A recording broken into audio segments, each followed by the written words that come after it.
Hola a todos, bienvenidos a una nueva lección de nuestra serie dedicada a las aplicaciones de ecuaciones diferenciales ordinarias. Mi nombre es Santiago Pineda y hoy entraremos en la fascinante territorio de la economía matemática. Estudiaremos cómo las decisiones políticas, fiscal y el crecimiento de un país entero se puede modelar rigurosamente con ecuaciones de primer orden. Deduciremos el célebre modelo de deuda de Domar, que nos dará la fórmula matemática exacta para saber si un país es financieramente sostenible o si se dirige hacia el colapso. Comencemos.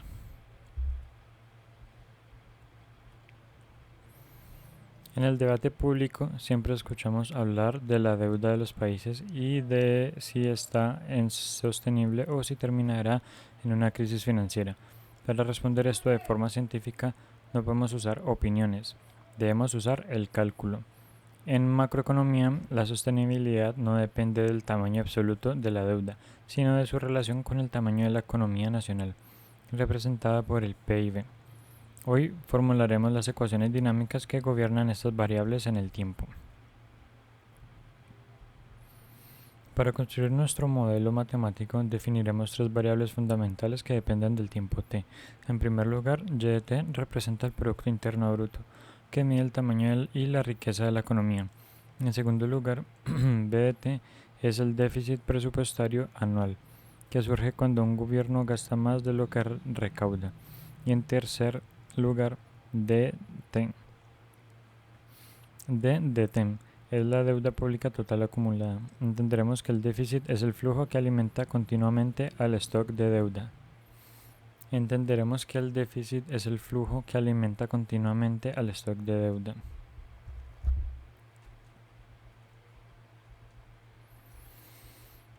Nuestra primera hipótesis macroeconómica propuesta por Epse y Domar es que el PIB de una nación crece a una tasa constante g. Esto se modela mediante una sencilla ecuación diferencial separable. La derivada del PIB es igual a g por el PIB. Al resolver esta ecuación mediante separación de variables e integrando, obtenemos que el PIB en cualquier instante es igual al PIB inicial, y0, multiplicado por la función exponencial natural e a la potencia g por el tiempo.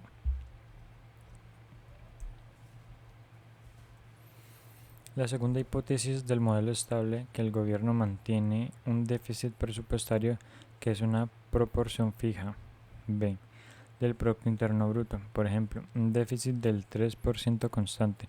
Matemáticamente expresamos el déficit b de t como b multiplicado por el PIB y de t. Al sustituir nuestra solución del PIB de la diapositiva anterior, descubrimos que el déficit fiscal también crece exponencialmente con la misma tasa g de la economía. Por definición, la deuda pública total acumulada aumenta cada año exactamente en la cantidad del déficit fiscal anual. Esto se traduce de forma natural en una ecuación diferencial, la tasa de cambio de la deuda con respecto al tiempo. La derivada de dd sobre dt es igual al déficit b de t. Al reemplazar la expresión del déficit obtenemos la deuda fundamental de la deuda. La derivada de d es igual a la constante b por el PIB inicial por la función exponencial. Esta ecuación diferencial es directa y separable. Para resolverla simplemente integramos ambos miembros con respecto al tiempo. En el lado izquierdo, la integral del diferencial de deuda es simplemente la deuda de dt.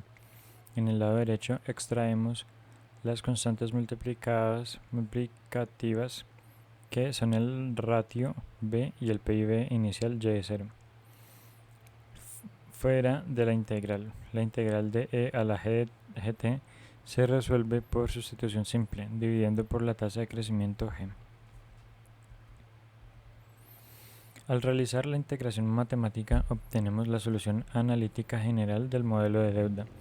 La deuda pública en función del tiempo es igual a la fracción de déficit b multiplicada por el PIB inicial y0, todo dividido entre la tasa de crecimiento g y multiplicado por la exponencial g e a la gt más una constante de integración arbitraria c. Es crucial notar que esta solución matemática exige que la tasa de crecimiento g sea diferente de 0.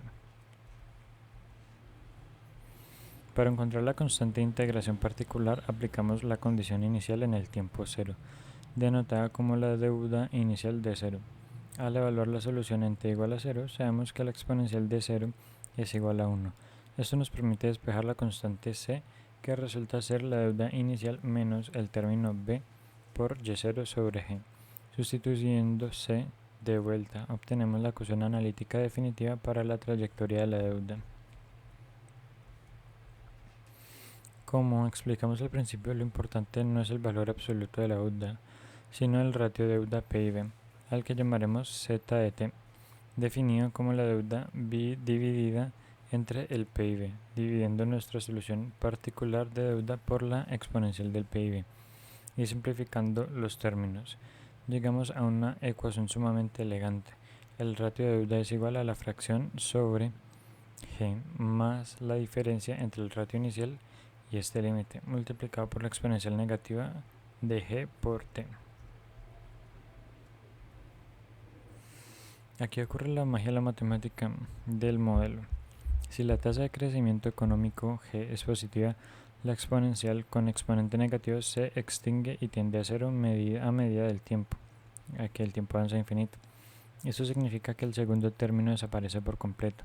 Por lo tanto, el ratio deuda-PIB converge de forma asintótica y exacta a una constante fija. El ratio de déficit B dividido entre el crecimiento G, ese es el famoso límite de Domar.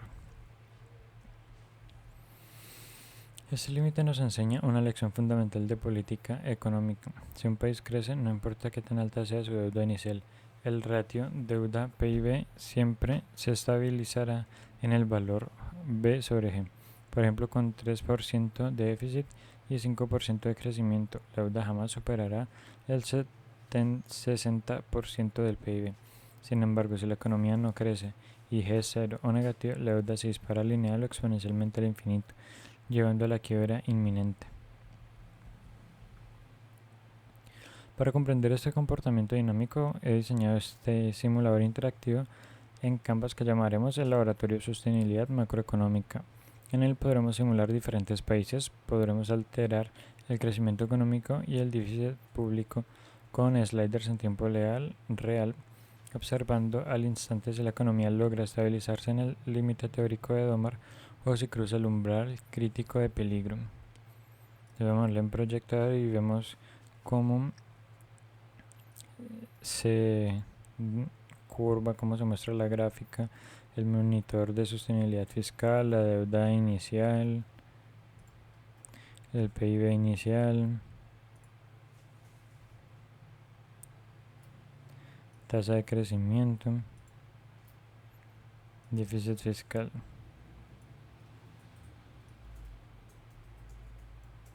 Aunque tengamos, si el déficit fiscal es del 10%, jodidos. Así la deuda inicial sea poca, el PIB inicial sea el mayor y la tasa de crecimiento sea un 10%. Y aquí vemos el límite de Domar.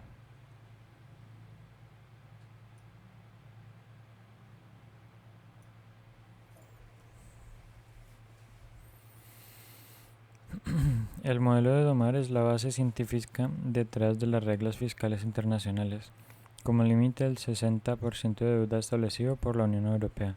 La matemática nos demuestra una verdad contundente: la mejor forma de solucionar una crisis de deuda no es necesariamente hacer recortes severos que ahoguen la economía, sino incentivar el crecimiento productivo G.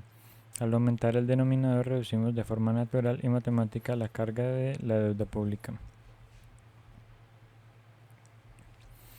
Hemos completado nuestro recorrido analítico por la economía matemática.